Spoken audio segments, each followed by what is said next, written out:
forward folds are challenging for a number of reasons. So a lot of what happens in forward folds is to do with your hamstrings.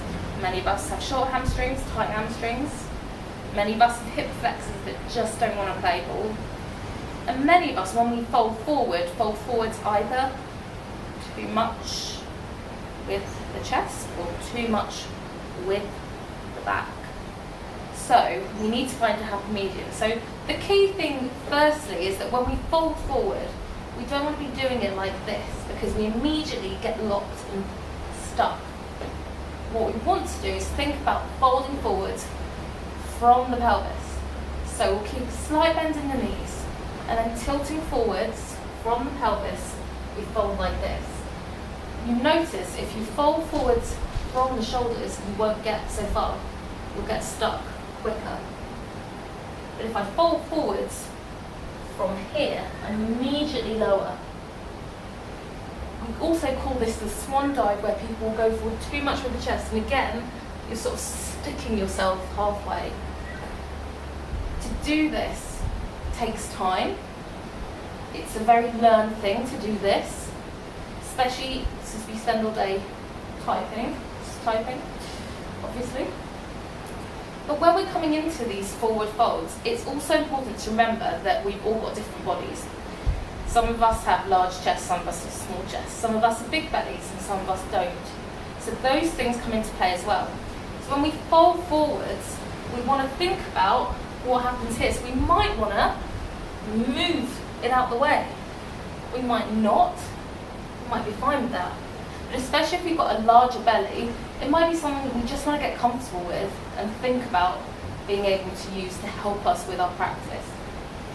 Another thing, particularly important when we're doing forward folds down to the floor, is this idea that we should be able to touch the floor. Now, many of us cannot touch our toes. Many of us have come to here. So how can we practice a forward fold if we can't do that? Well, as with any other posture where you need to get to the floor, you've got to think about bringing the floor to you. So, super handy, bricks, blocks, books at home, whatever you've got. So for instance, we might bring them like this, we might bring them like this, up to you to work out what works for you. I will go, I'm going up, lovely, and then I'm going to fold forwards, but I know that I'm not going to get to the floor because my hamstrings are tight or whatever reason. So I'll bring my hands onto here. And here, the mat, the floor, is meeting me where I am. And I'm not yanking my back. I'm folding forwards in the right place. I'm pressing down through the hands, through the feet, and also, key, lifting through the belly. So again, use the abdominal strength here, rather than just letting everything go hinging into the bottom of the lower back. Lovely. And if you want to, you can take this into other forward folds.